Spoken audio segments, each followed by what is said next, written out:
iglesia soy, y tú también.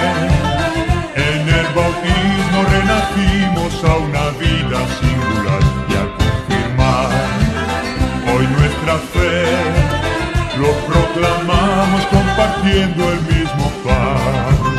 No vayas triste en soledad, ven con nosotros y verás. Muy buenos días, mis hermanos y mis hermanas. Sean bienvenidos a este su programa Palabra del Pastor, que transmitimos de lunes a viernes por esta su emisora Radio Piragua, la emisora diocesana de Sucre. Qué alegría saber que abren las puertas de sus hogares a nuestro programa, que interrumpen las labores o mientras hacen las labores manuales, especialmente las amas de casa y los jóvenes y los adultos mientras desayunan, van participando en nuestro programa, preparándose para una jornada de trabajo o en cualquier momento de descanso, de pausa activa de su trabajo, entran a la página de la diócesis, diócesisdecincelejo.org, y allí entran al enlace con YouTube y en YouTube escuchan todo el programa. Allí ustedes encuentran el programa completo grabado y lo pueden escuchar en cualquier momento del día. Incluso lo pueden escuchar ahora por la radio, pero quieren volver a escuchar al menos un fragmento que les llamó la atención, que quieren profundizar más, al que quieren aportar más, y entonces vuelven a escuchar, vuelven a encontrar el programa grabado y lo pueden volver a escuchar. Y los que no tengan acceso a nuestra emisora, pero entran en la página de la diócesis, también allí el enlace los lleva a Radio Piragua, y allí en Radio Piragua pueden escuchar en vivo o pueden ir al enlace de YouTube y escuchar nuevamente el programa. Es una manera de que muchos desde lejos, desde donde no llega la señal de Radio Piragua, puedan participar de nuestro programa. Muchísimas gracias, Dios los bendiga. Les deseo realmente una jornada llena de paz, preparándonos inminentemente para la venida del Santo Padre, que ya está más cerca. Hoy vamos a tocar el tema de la justicia, el encuentro número 9, o el tema número 9 de preparación. Viviremos, con el favor de Dios, igualmente en 2 jornadas. Nos lleva a un tema un poco espinoso, por varios motivos, porque la justicia está en crisis a nivel mundial. Y está en crisis porque los valores que están en torno a la justicia están perdiendo significatividad por una degradación moral que se está produciendo en el mundo. Esto es muy complejo, pero ciertamente que somos muy sensibles a la justicia, pero a veces exageramos la justicia de una sola vía. Reclamo justicia para mí cuando me siento afectado, pero muchas veces no soy tan sensible a la injusticia que hay con nosotros, sea de parte mía, es la más difícil de reconocer, pero también la hay, o sea de parte de otros, pero que no me afecta a mí, sino que afecta a otros. ¿Qué tanto me hago solidario de esos otros si no me está afectando a mí? Pero bien, preparémonos antes con la oración, antes de entrar en discusión, para profundizar en la virtud de la justicia. Virtud de la justicia. Aquí no estamos hablando solo de un valor, es un valor, pero es un valor que tiene la posibilidad de traducirse en una virtud. Y siguiendo a Aristóteles y luego a Santo Tomás, que definen la virtud como una capacidad constante de. La virtud se vive a través de hábitos. El hábito es aquello que nos identifica en nuestra condición. Entonces nuestros hábitos, si nuestros hábitos son de justicia, pues vamos a contribuir en la edificación de una sociedad, de un país justo, porque no lo es, hay que decirlo francamente. No vivimos en un país justo. Este es un país muy injusto. Hay muchas desigualdades, hay mucha violencia, hay una historia desastrosa en relación con la justicia. Y la justicia humana, la justicia oficial, estatal, deja mucho que desear. Realmente en Colombia sí que podemos hablar de una crisis de la justicia, una crisis que se traduce en una justicia parcializada, en la que el ladrón de miles de millones tiene la astucia, tiene la habilidad, sus abogados tienen la habilidad de no, de pronto, probar su inocencia. Eso está evidente, el crimen ahí está, pero lo curioso es que a pesar de que se comprueba que no es inocente, que es culpable, se le trata como a un inocente. Y el pobre ladroncito que quita un celular, que quita una cartera, que quita incluso, que saca comida o vestido de un almacén de gran cadena, pues a ese se le trata como a un delincuente y se le restrega y además se le castiga como si fuera el peor de los criminales. Y eso es injusticia, eso no es justicia, es una injusticia. Bien, oremos, pidámosle al Señor que el Papa nos enseñe caminos de justicia. Por eso vamos a pedir en la oración por esta visita del Santo Padre a nuestro país. Con la oración que a nivel nacional estamos haciendo para preparar esta visita con el Santo Padre. No somos hombres sino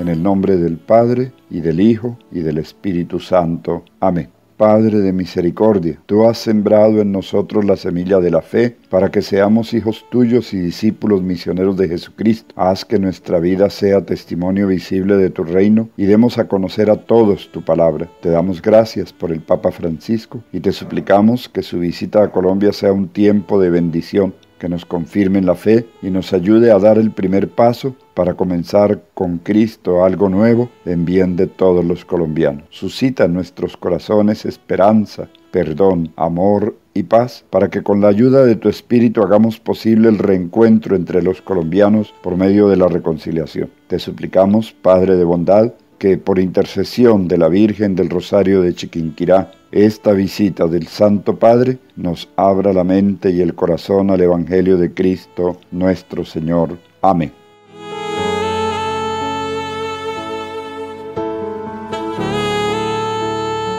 Dice San Pablo en la carta a los Romanos, capítulo 6, versículos 12 a 14, no reine el pecado en su cuerpo mortal, de modo que obedezcan a sus apetencias, ni hagan ya de sus miembros instrumentos de injusticia al servicio del pecado, sino más bien ofrézcanse ustedes mismos a Dios como muertos que han retornado a la vida, y sus miembros ofrézcanlos como instrumentos de justicia al servicio de Dios. Pues el pecado no dominará ya sobre ustedes, ya que no están bajo la ley, sino bajo la gracia. Palabra de Dios. Este capítulo 6 de la carta a los Romanos comienza hablándonos del bautismo. Los que hemos sido bautizados hemos recibido la vida de Dios dentro de nosotros, que es lo que significa ser hijos de Dios. Pero la vida de Dios es la vida eterna, y la vida eterna no realiza obras de muerte, no peca, no deja reinar el pecado. Nosotros vivimos en esa tensión, ¿no?, en la que sí, somos pecadores, pero no nos quedamos en el pecado. En cuanto nos damos cuenta que el pecado está intentando apoderarse de nosotros, vamos al sacramento de la reconciliación, rompemos con el pecado porque no toleramos que en nosotros reine el pecado. Y entonces, como no reina el pecado, no estamos sometidos a los apetitos carnales. Y por tanto nuestros miembros se convierten en instrumentos de justicia y no de injusticia. Entonces nos dice San Pablo, ¿en qué consiste la justicia? Consiste en ofrecerse a Dios como muertos que han retornado a la vida y ofrecer los miembros de nuestro cuerpo como instrumentos de justicia.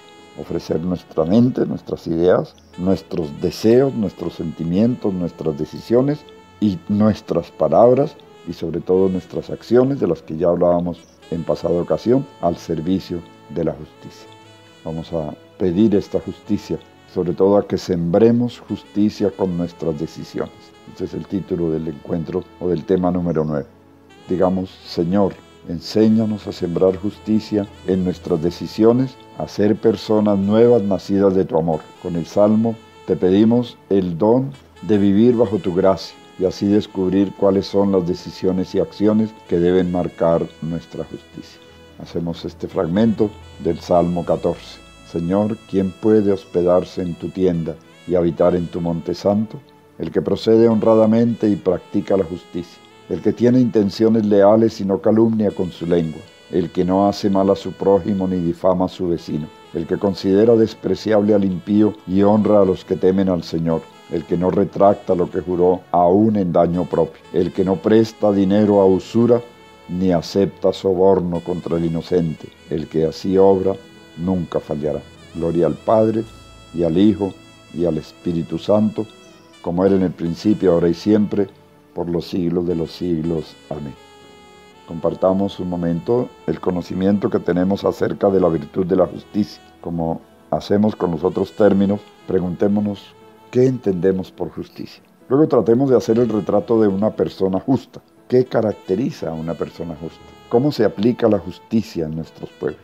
¿Y qué sentido tiene representar la justicia con una balanza? Tratemos entonces ahora de averiguar qué es la justicia, qué entendemos por justicia, no tanto lo que yo piense, sino lo que se entiende a nivel ya filosófico, moral, político, ético, como virtud de la justicia. El término latino, que da origen a nuestra palabra española, significa principio moral que lleva a dar a cada uno lo que le corresponde o le pertenece. En otras palabras, es realizar aquello que según el derecho está estipulado. Esta virtud de la justicia tiene varias referencias. En primer lugar, se refiere a un orden jurídico, es decir, que haya un ordenamiento legal fundado en costumbres o leyes propias establecidas por el conglomerado social para el bien común y que corresponde al juez vigilar para que se cumplan y se respeten a cabalidad. Entonces, estaríamos hablando aquí de la justicia jurídica, de la justicia legal. Y cada conglomerado humano entonces define en su misma identidad de lo que quiere ser o llegar a ser, da unos fundamentos legales para decir esto es lo que hay que hacer y esto es lo que hay que evitar para fortalecer el bien común, el bien de todo el grupo. Esto se hace por medio de un consenso de todos los habitantes de un determinado conglomerado, un país, por ejemplo. Entonces, el país, reconociendo el derecho, el orden jurídico, establece unas leyes, unas normas para facilitar el cumplimiento de los deberes de justicia. Sin embargo, cuando vamos al ámbito bíblico y de la moral, inspirada en la Biblia y sobre todo en el Evangelio, nos encontramos con una comprensión de la justicia que es más amplia, que es y consiste en la virtud, o la virtud que consiste mejor en dar a cada uno lo que le es debido, aun cuando esto que es debido no esté fijado por la costumbre o por la ley. Entonces aquí no nos estamos rigiendo necesariamente por una ley que nos dice lo que tenemos que hacer, sino que la justicia va de esa sensibilidad que me hace comprenderme a mí mismo y comprender al otro como otro ser humano. Yo un ser humano, él otro ser humano. Juntos, como hermanos, como humanos, intentamos alcanzar un equilibrio de justicia. La justicia debe ser un derecho, entonces, que se concede a todos y se promueve en todas las circunstancias.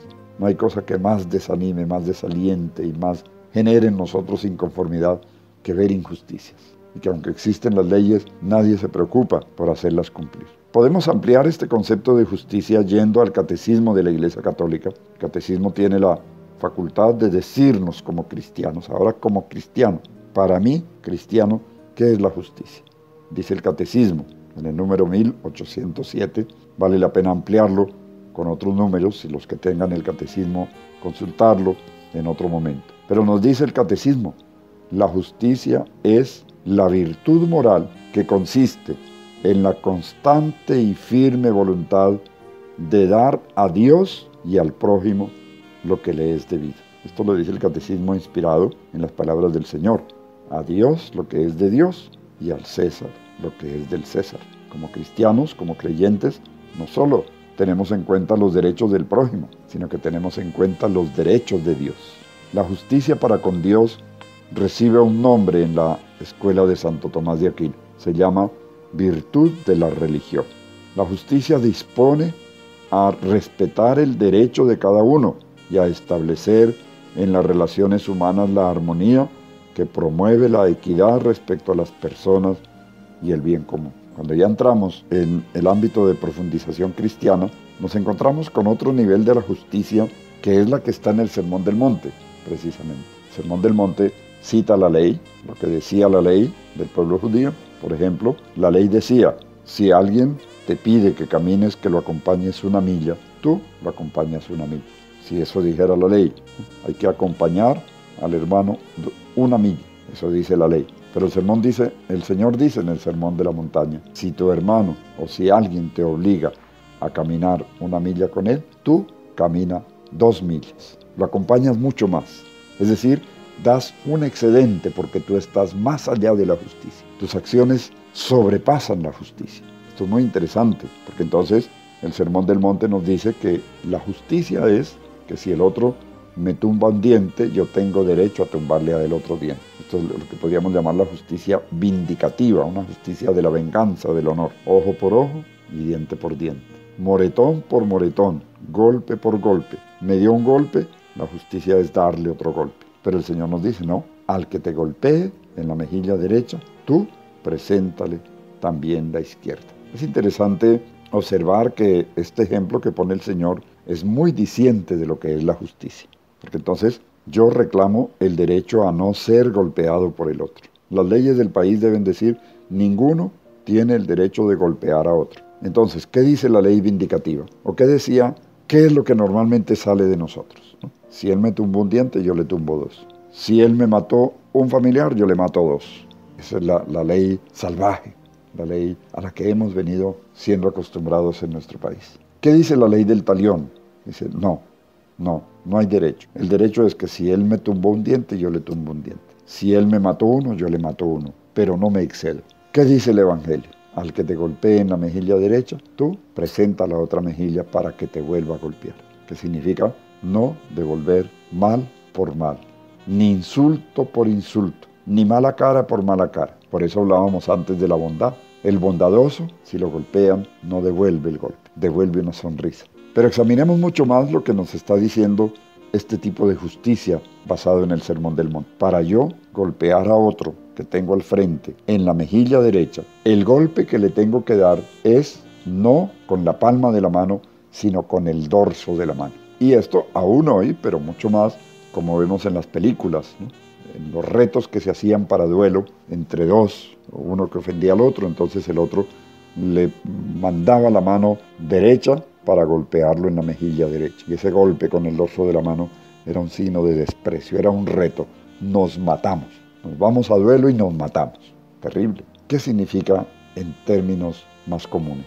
Al que te desprecie, tú no le contestes con desprecio. Tú vas más allá y respondes con bondad. Y esta es la justicia, la verdadera justicia. La justicia es un sentido más grande, más humano, ¿ves? Y tiene como base la no violencia, el principio de la no violencia. Porque si a mí me hacen violencia y yo devuelvo violencia, pues no estamos remediando nada. Si a mí me hacen violencia y yo devuelvo bondad, la violencia del otro murió en mí y yo ya no se la devuelvo ni a él ni a ningún otro. Y esto no solamente restablece el equilibrio, sino que incluso cura de todos los males a la sociedad. Este tema es muy importante porque es muy sensible, como les decía al comienzo, muy sensible en nuestro país. Un país tan lleno de injusticias que hay que hablar de este tema más detenidamente. Por eso nos vamos a gastar 3 programas con este tema de la justicia. Y ya nos toca aquí cerrar nuestro programa porque, bueno, el tiempo no dio sino para esto, pero qué bueno que meditemos en estos niveles de la justicia. Primero el nivel vindicativo, después el nivel del equilibrio, de dar a cada uno lo que se merece.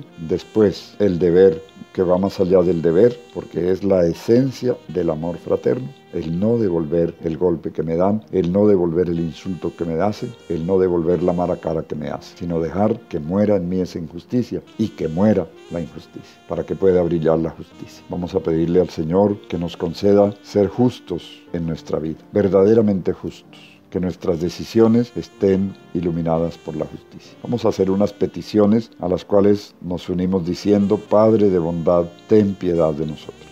Padre de bondad, consuela a todos aquellos que sufren las consecuencias de la injusticia, y a nosotros los cristianos, y ojalá a todos nuestros hermanos, aunque no sean cristianos, haznos solidarios con las necesidades de los demás. Padre de bondad, ten piedad de nosotros.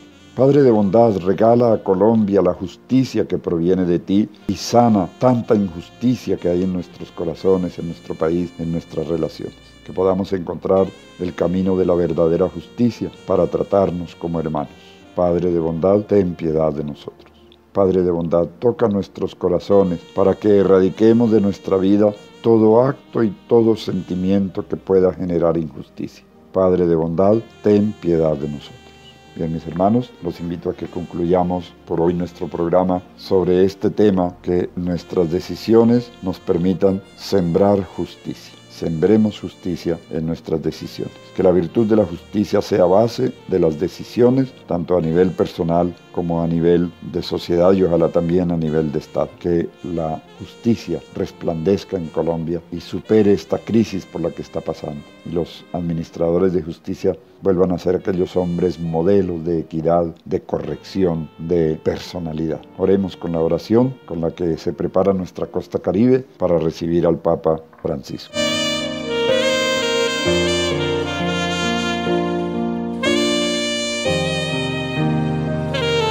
Dios Padre misericordioso, que nos envías al Papa Francisco como misionero de la reconciliación y de la paz a nuestra nación colombiana, bendice su presencia entre nosotros. Jesucristo, Evangelio del Padre, anunciado por el Papa Francisco al pueblo de Dios que peregrina en el Caribe colombiano, concédenos un corazón abierto y generoso a su mensaje. Espíritu Santo, que le mostraste a Pedro el camino para confirmar la fe de sus hermanos y has derramado tus promesas en el Papa Francisco, anima y acompaña su visita pastoral a la Iglesia de Colombia y de Cartagena. Virgen Santísima, patrona de casi todas nuestras diócesis, que con San Pedro Claver y Santa María Bernarda Bittler y San Luis Beltrán conoces la alegría y la gratitud que nos embarga por la visita del Papa Francisco, ruega por él y por nosotros, para que acojamos su mensaje de esperanza y el fruto de su visita sea ayuda a nuestra conversión personal y comunitaria. Amén.